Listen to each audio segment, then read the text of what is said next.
말뚝을 아시죠? 말뚝. 뭔가 경계를 지정할 때, 그렇죠? 네. 경계를 지정할 때 우리는 말뚝을 받고 여기서 여기 건 뭐 내 거다, 여기서 여기 건 네 거다. 또 뭐 건축을 할 때나 또 하여튼 어떤 경계를 정해서 구분할 때, 그렇죠? 또 소유권을 나눌 때 보통 우리가 말뚝을 박아서 그 표시를 하게 됩니다. 미국의 그 서부 개척 시대에 그 사람들이 이제 땅들을 처음에 점유할 때를 보면 그 인디언들이 이제 살던 곳을 몰아내고 개척자들이 가서 자기 땅을 이제 차지를 하잖아요. 근데 그때 보면은 그 땅을 처음 소유할 때 어떤 방식으로 했냐면 쭉 이제 새로운 개척지에 들어가서 딱 한 줄로 쓴다고 그래요. 그러면 이제 그래서 총을 딱 쏘면 거기서부터 뭐 말을 타고 가든지 하여튼 달려가든지 빨리 가서 먼저 그 공터에 자기 말뚝을 표시하는 것이 자기 땅이 된다고 합니다. 아주 어느 시골에 아주 우애 좋은 5 형제가 살고 있었어요. 그래서 아버지와 함께 이제 5 형제가 살면서 아버지가 이렇게 같이 살면서 집을 이제 형제들이 자라나서 결혼도 하고, 그래서 그 아버지가 갖고 있는 땅 안에 집을 5채를 짓고 아버지하고 옹기종기 아주 사이좋게 서로서 결혼했는데도 불구하고 집에 담도 세우지 않고 그냥 커다란 터 위에 5집이 옹기종기 모여 앉아서 무슨 일 있을 때마다 함께 모여서 밥 먹고 또 뭐 잔치하고 서로 돕고 그렇게 아주 우애 좋게 그 형제가 살았습니다. 근데 이제 아버지가 나이가 들어서 늙어서 이제 병에 들어서 눕게 되었고, 급기야는 이제 아버지께서 돌아가실 날이 되어서 형제들 다 모아놓고 자녀들 다 모아놓고 이제 유언을 하게 되죠. 그래서 내가 이제 늙고 병들어서 이제 살 날이 얼마 남지 않았는데 너희가 지금 이렇게 우애 좋게 사는 것처럼 내가 죽어서도 반드시 우애 좋게 사이좋게 살아라. 그러면서 내가 여기 갖고 있는 땅을 너희에게 공평하게 나눠줄 테니 너희 5이 이것을 잘 사이좋게 나눠 가져서 앞으로도 계속 우애 좋은 형제로 살아가도록 가라. 그리고 아빠가 이제 눈을 감게 됐어요. 장사를 지내고 아버지 장례식을 다 끝내고 형제들이 이제 다시 일상으로 돌아왔습니다. 밤에 이제 잠을 자는데 아버지의 유언을 각 형제마다 생각을 하는 거예요. 아버지를 생각하면서 아버지 정말 우리 좋은 아버지, 우리 형제들 이렇게 다 잘 키워주신 아버지. 그래서 이제 아버지가 돌아가셨으니 우리가 사이좋게 잘 나머지 인생들도 살아야 되겠다. 근데 그렇게 생각을 하고 있는데, 그러면서 아버지께서 땅을 나눠 가지라고 말씀하셨으니 이제 이 땅을 공평하게 잘 나눠 가져야 될 텐데 어떻게 나눠 가는 게 좋을까? 근데 각자 5 형제들마다 그것에 대해서 곰곰이 이제 생각을 하면서 밤을 지냈습니다. 그래서 다음 날 이제 형제들이 다 함께 모여서 이제 땅을 이렇게 나누는데 그 땅이 이제 똑 이렇게 사각형처럼 직각으로 되어 있었으면 참 나누기가 편할 텐데 좀 비스듬하고 좀 둥글기도 해요. 그래서 참 그게 애매했어. 근데 여하튼 간에 어쨌든 5 형제가 서로 머리를 맞대고 이야기를 하면서 그 땅을 선을 긋고 말뚝을 박아서 자기 5 등분을 해서 나누게 됐습니다. 그런데 첫째가 그날 밤에 잠을 자면서 생각을 해보니까 아무래도 자기 땅이 좀 적어진 것 같아. 이 둘째하고 셋째 땅이 더 넓은 것 같은 느낌이 든단 말이야. 그래서 밤에 몰래 나가서 아무도 안 볼 때 말뚝을 싹 좀 자기 쪽으로 넓게 좀 옮겨놨어요. 근데 둘째 날 아침에 일어나서 이제 빨리 땅을 분리를 해야 공사를 하고 이제 자기네 집 칸을 나누니까. 근데 둘째하고 셋째가 일어나서 보니까 아무래도 좀 자기 좀 땅이 좀 적어진 것 같아. 이상하다. 분명히 어제는 똑같은 것 같았는데, 근데 그걸 또 말하기는 또 그렇고, 분명히 보내지 않았기 때문에. 그래서 밤새 곰곰이 생각하다가 뭔가 이상한 것 같아서 다음날 새벽에 몰래 일어나서 가서 말뚝을 또 싹 큰형 거를 더 원래 큰형 자리보다 더 크게 자기네 쪽으로 박아 옮겼습니다. 근데 다음날 또 이렇게 잠을 자다 보니까 셋째하고 다섯째도 아무래도 자기 땅도 좀 질 것 같다라는, 내가 막내고 내가 넷째라서 땅들 형들이 덜 배분했나 그런 생각이 드는 거예요. 그래서 밤에 몰래 나가서 또 셋째 둘째 형 땅 쪽으로 좀 더 먹게 나눈 거야. 그러면서 이놈의 땅이 말뚝이 매일 밤마다 이쪽으로 옮겨갔다 저쪽으로 옮겨갔다 이쪽으로 옮겨갔다 저쪽으로 옮겨갔다 그렇게 되다가 하루는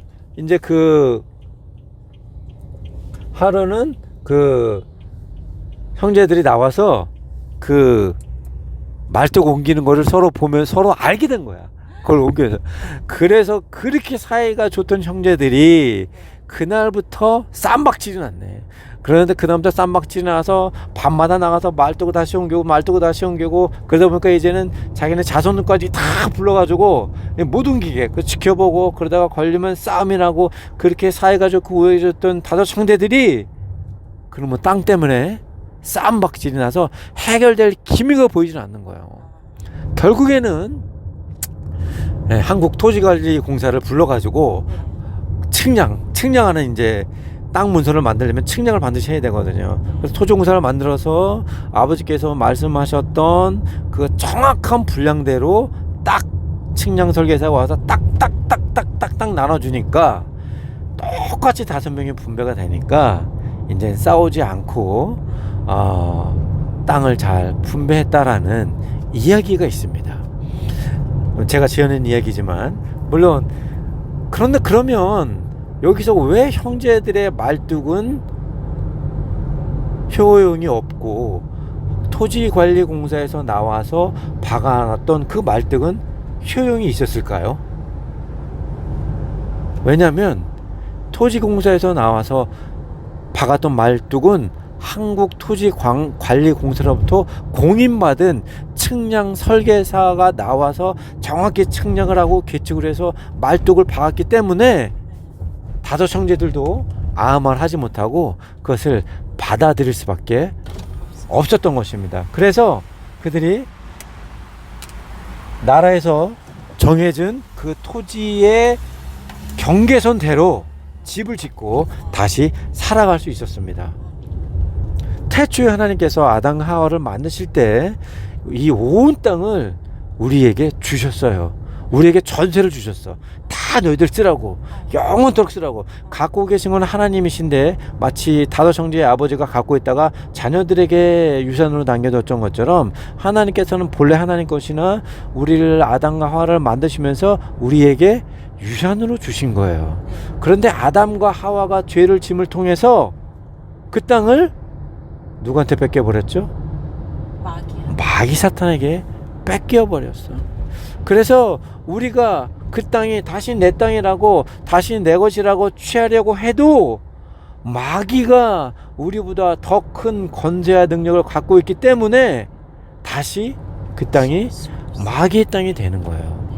그래서 구약시대에 매일마다 소를 잡고 양을 잡고 또 염소를 잡고 하나님께 매일마다 제소를 드려서 우리가 그 땅이 나의 것이라고 나갈지라도 다시 매일마다 죄의 습성을 가진 우리가 죄를 지을 수밖에 없기 때문에 우리는 마귀의 권세 아래 하나님께서 우리에게 주신 그 땅을 빼앗긴 채로 살아갈 수밖에 없었다는 얘기예요. 즉 우리가 아무리 말뚝을 박아도 이미 그 땅에 대한 권한을 마귀에게 빼앗겼기 때문에 다섯 형제가 아무리 자기 땅을 우기고 나와서 말뚝을 박아도 내일이면 말뚝이 또 바뀌어져 있고 모레면 또 말뚝이 바뀌어져 있어서 그 집안의 우환이 멈추지 않았던 것처럼 그들의 말뚝으로는 소유권을 주장할 수가 없었다라는 거예요. 근데 예수님께서 이 땅에 말뚝으로 오셨어요. 말뚝으로. 사실 예수님은 이 땅에 말뚝을 박으러 오셨어요. 어떤 말뚝을 박으러 오셨냐? 천국으로부터 공인받은 십자가 말뚝을 박으러 오셨다는 거예요.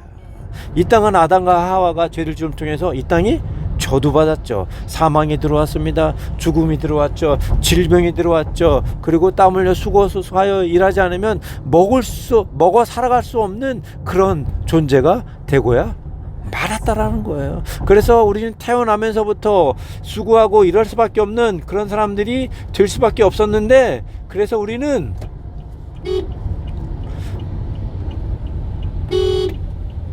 열심히 일해야만 살아나갈 수 있는 그런 저주받은 가시와 엉겅퀴에 찔려서 살아갈 수밖에 없는 그런 사람들이 되었다라는 것입니다.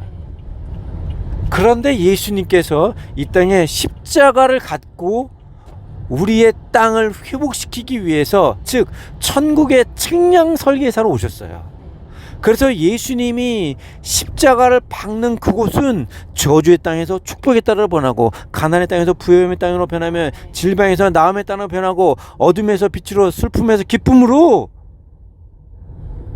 사망에서 부활로, 죽음에서 생명으로 하나님께로 가는 구원의 땅으로 변화될 수밖에 없다라는 거예요. 왜? 예수님이 우리를 구원할 말뚝, 즉 십자가의 말뚝으로 오셔서 우리의 모든 저주를 가져가시고 아브라함의 위대한 축복을 우리에게 회복시켜 주셨기 때문이에요. 그래서 우리가 아무리 스스로 말뚝을 박아 우리의 거룩함을, 우리의 의로움을, 하나님의 축복을 회복하려 애써도 되지 않지만, 천국으로부터 공인받은 말뚝이신 예수님의 십자가 말뚝을 이 저주문 땅에 박으면 그 순간 그 땅은 축복의 땅으로 변화되는 것입니다. 왜 모든 교회 위에 십자가가 있을까요?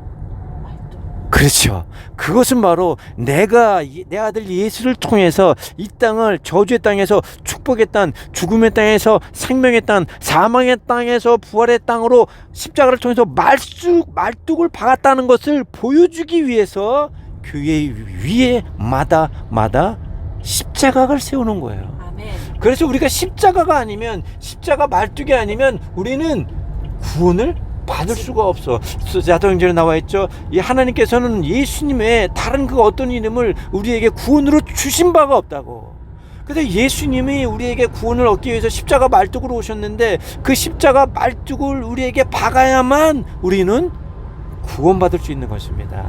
그래서 예수님께서 요한복음 10장 9절에 말씀하신 나는 문이다. 이것 다시 무슨 말이냐? 내가 들어오는 자는 구원을 얻겠고 들어오는 나가며 꿀을 얻으리라. 꿀을 얻겠다는 것은 축복을 말씀하시는 건데, 바로 그 문이 무엇을 말하는 거죠? 십자가를 말하는 것입니다. 아멘. 십자가를 말하는 거예요. 네. 그래서 우리 삶 가운데에 십자가 말뚝을 박지 않으면 우리는 구원을 얻을 수 없고 축복도 얻을 수가 없습니다. 왜? 천국으로부터 공인받는 것은 십자가 말뚝밖에 없기 때문입니다. 그러므로 우리가 십자가 앞으로 나와서 십자가에 들어가야 하고, 또 그 십자가를 나의 삶 가운데 말뚝을 박아야 됩니다. 그러면 그 십자가가 죄와 사망, 그리고 죽음과 생명, 어둠과 빛, 슬픔과 기쁨에, 그리고 저주와 축복에, 그리고 질병과 나음에, 그리고 가난함과 부요함의 말뚝이 되어서 북한과 남한이, 우리나라와 북한이 경계선이 있죠? 산발선이 있습니다. 사실 보면 그냥 철조망 하나밖에 없어요. 그런데 만약에 북한 사람이 그 철조망을 넘으면 어떻게 되죠? 남한, 우리나라의 군인들이 쏴서 죽이고, 우리도 북한으로 넘어가면 북한에서 우리를 죽이죠. 그냥 철조망 하나뿐일 텐데 그것을 넘어가기만 하면 우리가 죽는 이유는 왜냐? 그것이 북한과 우리의 경계선이 되기 때문입니다. 경계 말뚝이 되기 때문이에요. 그래서 우리는 그 철조망을 넘어갈 수가 없어. 마찬가지로 예수님이 우리 삶 가운데 와서 십자가로 말뚝을 박아 놓으면 그 어떠한 죄도, 그 어떠한 사망도, 그 어떠한 질병도, 그 어떠한 저주도, 그 어떠한 가난도 우리에게 넘어올 수 없다라는 것입니다. 왜냐? 예수님께서는 하나님께서 공인하신 천국의 말뚝이기 때문입니다. 사랑하는 믿음의 동역자 여러분, 그러므로 천국의 말뚝, 저 십자가 말뚝이 꽂아 있는 교회로 나와야 되는 것이고, 그러므로 여러분의 삶 가운데 십자가의 말뚝을 꽂아야 됩니다. 십자가의 말뚝을 꽂으면 죄가 결코 여러분을 넘어갈 수 없고, 가난이, 저주가, 슬픔이, 좌절이, 분노가, 시기가, 질투가, 다툼이, 원망이, 불순종이 여러분에게 다가올 수 없는 것입니다. 사랑하는 믿음의 동역자 여러분, 여러분은 지금 십자가 말뚝을 갖고 계십니까? 예수께로 나오십시오.